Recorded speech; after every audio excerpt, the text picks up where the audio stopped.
मारहाण करतोय पाहूया. आणि दरम्यान राजा गावकर येतोय आपल्या चढाईसाठी. डाव्या बाजूने चढायला सुरुवात करतोय. 2-1 वर्षी पहिली लावली जाते. 7 गुणांची आघाडी राहते यावेळी ते साई संघाकडे. काही मिनिटांचा अवधी ते शिल्लक आहे आणि आपल्याला लगेचच कळणार आहे की कोणता संघ या फायनल मध्ये प्रवेश करतोय. मध्यरक्षकाला बाद करण्याचा प्रयत्न होता. रोहन गबरेला पास करण्याचा प्रयत्न होता. अपेक्षित होता आपली चढाई पूर्ण करून खेळण्यामध्ये परत जातोय. रोहन गबरे वारंवार आपल्या संघासाठी चढाई करतोय. 1 नंबर दिलेला खेळाडू. डाव्या बाजूला कॉर्नर सोबत गिरीश सावंत, उजव्या बाजूला राजा गावकर. राजा गावकरला आपलं खेळाडू वापरणं गरजेचं आहे. रोहन गबरेला लवकरात लवकर बाद करणं गरजेचं आहे. साई गणेश संघाच्या खात्यामध्ये पॉईंट मिळवणं गरजेचं आहे. कारण आपण पाहतोय 7 गुणांची पिछाडी साई गणेश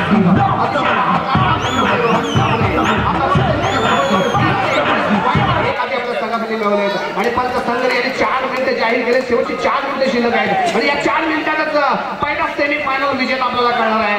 फायनलिस्ट कळणार आहे. रॅली राजा गावकर आता प्रयत्न करतोय. डाव्या बाजूच्या कॉर्नरवरती कांबेच्या दिशेने आणि रोहन गबरेच्या दिशेने चढाई करतोय. वारंवार चढाई करतोय. स्वप्नील निखिल खेळासाठी मध्यरक्षकाच्या भूमिकेत आहे. पूर्ण अवधी न वापरता आपली चढाई पूर्ण करून क्रीडांगणामध्ये परत जातोय.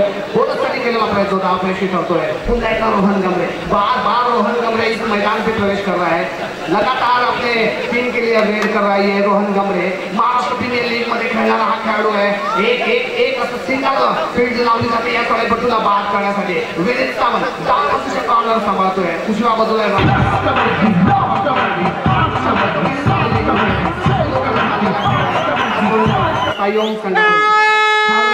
राजा गावकर. थर्ड रेड म्हणजे पॉईंट घेऊन परतण्याची वेळ येते राजा गावकर वरती. कोणी आपल्या संघाला संजीवनी देतोय का बोनसच्या स्वरूपात पॉईंट मिळतोय. सामना संपण्यासाठी शेवटची 3 मिनिटं जाहीर केले जात आहेत आणि प्रशांत कांबळे यांकडून बहारदार कामगिरी. रायडर बाद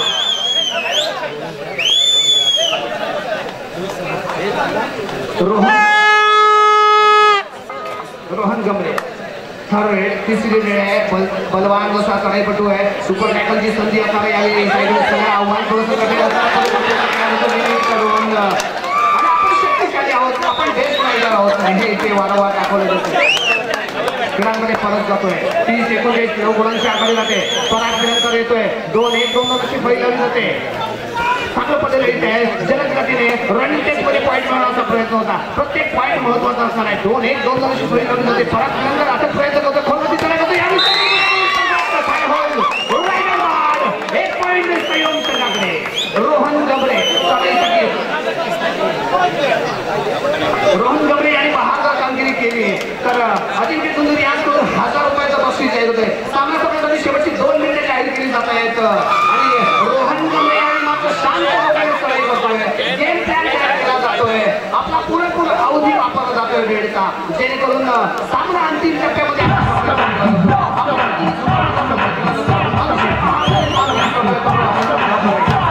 कोणत्याही प्रकारचा पॉईंट घेता पूर्ण अवधी वापरून क्रीडामध्ये परत जातोय. विनोद कुवर येतोय यावेळी चढाईसाठी.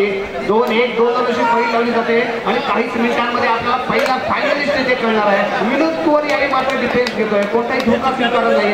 आक्रमकता आणणं गरजेचं आहे. प्रत्येक रेडमध्ये पॉईंट मिळवणं गरजेचं आहे आणि अशा वेळी मात्र विनोद कुवर आपली चढाई मॅनेज करून क्रीडांगामध्ये परत जातोय. थोडीशी निश्चित आपल्याला पाहायला मिळते प्रवीण पवार सर जे या संघाचे मालक आहेत त्यांच्या चेहऱ्यावरती आता किती मोठा हास्य या ठिकाणी निर्माण झालाय.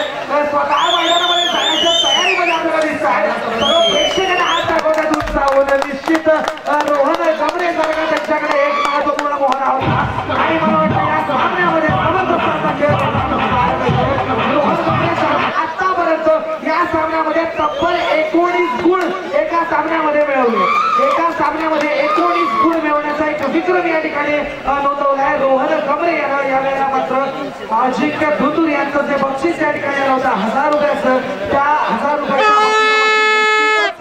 नाव कोरण्याचा प्रयत्न यावेळी मात्र 2 आहे. थर्ड रेड आहे. 6 नंबर जर्सी बदल केलेला स्वप्नील कांबळे यावेळेला चढाईसाठी जातोय. आता मात्र सामन्याच्या या अंतिम काही क्षणांकडे आपण वळतोय. मात्र यावेळेला आपले जे रेफरीज आहेत ऑफिशियल्स आहेत त्यांच्या अंतिम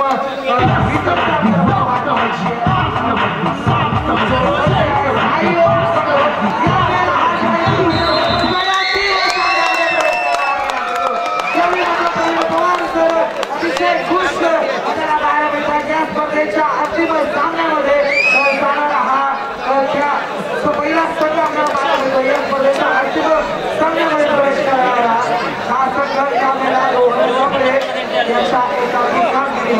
third final call second semifinal